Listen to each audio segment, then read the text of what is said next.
एक ऐसी स्टोरी जिसे सुन के आपके रोंगटे खड़े हो जाएंगे।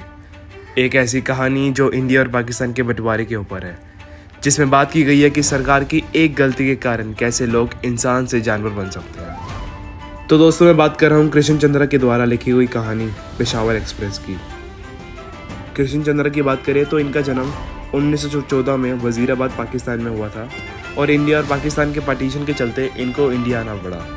इसी के चलते इन्होंने इंडिया और पाकिस्तान के ऊपर काफ़ी कहानियाँ और नॉवेल्स लिखी हैं, जिसमें से एक है पेशावर एक्सप्रेस, जो पाकिस्तान के स्टेशन पेशावर से हिंदू और सिख लोगों के साथ बॉम्बे तक सफ़र करती है। टेक्स्ट की स्टार्टिंग ऐसे होती है कि ट्रेन बताती है कि कैसे पाकिस्तान के अलग अलग जगह से हिंदू लोग पेशावर एक्सप्रेस में आए थे पंजाब की ओर जाने के लिए। उसके हर डब्बे में लोग भरे हुए थे और उन लोगों में एक डर था पाकिस्तान में रहने का।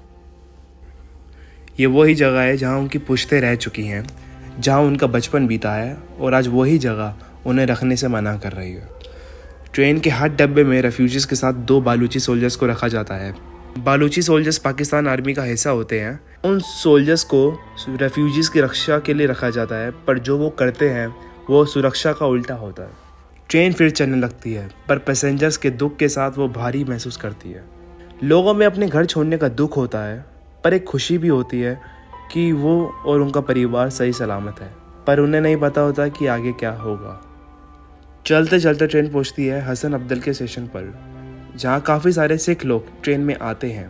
उन सबके घरों को जला दिया जाता है और वो बिना किसी सामान के हिंदुस्तान जाने के लिए आ रहे होते हैं। फिर यहाँ से चल के ट्रेन तकसीला स्टेशन पहुँचती है, जहाँ कोई भी पैसेंजर ट्रेन में नहीं आता, और फिर भी ट्रेन वही खड़ी रहती है। बालूची सोल्जर्स एक दूसरे को देखकर हंस रहे होते हैं, जैसे उन्हें पता हो कि कुछ होने वाला है। फिर आती है ढोल और निगाड़ों की आवाज़, और सबको लगता है कि अंत में रेफ्यूजीज आ रहे हैं, पर जब वो ध्यान से देखते हैं तो उनके रोंगटे खड़े हो जाते हैं।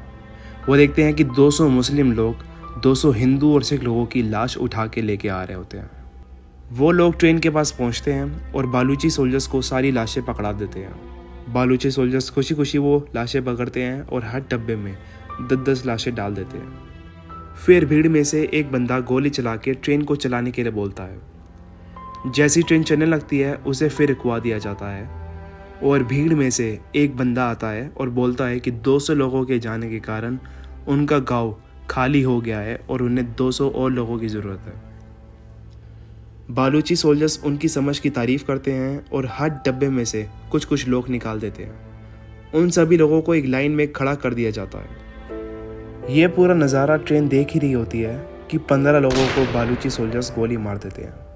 ट्रेन बताती है कि ये वही शहर है जहाँ हिंदुस्तान की सबसे बड़ी यूनिवर्सिटी थी, जहाँ लोग दूर दूर से पढ़ने आते थे और समझदार बनने आते थे। 50 लोगों को और गोली मार दी जाती है। ये वही जगह है जहाँ फेमस तकसीला म्यूजियम था, जहाँ काफ़ी कमाल की आर्ट्स और मास्टरपीस थे। 30 लोगों को और गोली मार दी जाती है। यहाँ राजा कनिष्का ने अपने शासन से लोगों में एकता और प्यार बना के रखा था। 25 लोगों को और गोली मार दी जाती है। यहाँ बुद्धा ने लोगों को अहिंसा का ज्ञान दिया था, और फाइनली बचे कुछ लोगों को भी मार दिया जाता है। ये वही जगह थी जहाँ सबसे पहले इस्लाम का झंडा फैलाया गया था, जो कि प्रतीक था एकता और अहिंसा का। जब ये सब खत्म हुआ तो प्लेटफॉर्म पूरा खून से लाल हो चुका था, और ट्रेन को डर था कि उसके पहिए फिसल ना जाए। ट्रेन चलने लगती है और उसके हर डब्बे में जिंदा और मुर्दा लाशें होती हैं। डरते संभलते ट्रेन पहुंचती है रावलपिंडी स्टेशन। यहाँ कोई रेफ्यूजी नहीं आया, पर कुछ मुस्लिम लोग औरतों के साथ चढ़े जिन्होंने बुरखे पहने हुए थे। ट्रेन चलने लगी और कुछ समय बाद उसे रोक दिया गया, और पता चला कि उन बुरखों में हिंदू और सिख औरतें हैं, जिनका अपहरण करके लेके जाया जा रहा है।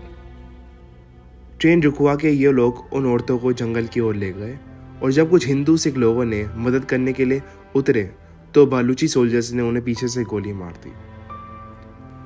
यहाँ ट्रेन अपना गुस्सा और दर्द दिखाती है और बोलती है कैसे उसके अंदर की आग उसे जलाई जा रही है। वो आग अगर बाहर आ गई तो उस जंगल को जला देगी जिसने उन औरतों को खा लिया है। फिर ट्रेन पहुंचती है वजीराबाद, जो कि चाकू और तलवारों के लिए जाना जाता था।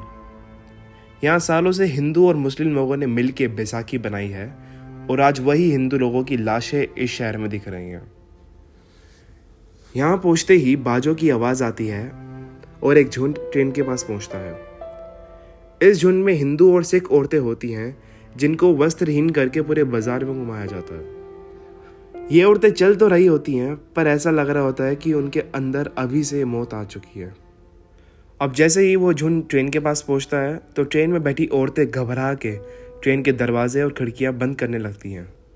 इसे देख के बालूची सोल्जर्स मना करते हैं क्योंकि उन्हें बंद खिड़कियों में सांस की दिक्कत होती है।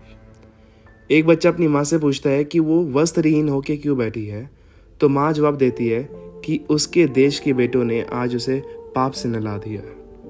फिर बच्चा पूछता है कि आपके कपड़े कहाँ हैं, तो माँ जवाब देती है कि उसके कपड़े उसके वैवाहिक जीवन का प्रतीक थे जो कि लोगों ने छीन लिया है। ट्रेन वहाँ से भी चल पड़ती है और लाहौर के प्लेटफॉर्म 1 पहुँचती है। वहाँ के प्लेटफॉर्म 2 पर एक और ट्रेन खड़ी होती है जो कि हिंदुस्तान से पाकिस्तान आई होती है। उस ट्रेन में भी लाशें और दुखी लोग दिखाई देते हैं, पर उन लोगों में एक चमक आ जाती है इस ट्रेन को देखकर। ट्रेन के सब मुस्लिम लोग एक साथ पेशावर एक्सप्रेस में आते हैं और हर डब्बे से कीमती चीज़ें लूट के ले जाते हैं। क्योंकि अमृतसर में उनकी ट्रेन से 400 मर्दों को मार दिया जाता है और 50 औरतों को उठा ले जाते हैं, तो ये लोग इस ट्रेन से 400 लोगों का खड़े आम कत्ल कर देते हैं और 50 औरतों को अपनी ट्रेन में ले जाते हैं। यहाँ से भी ट्रेन निकल जाती है अपने बॉम्बे के सफ़र के लिए।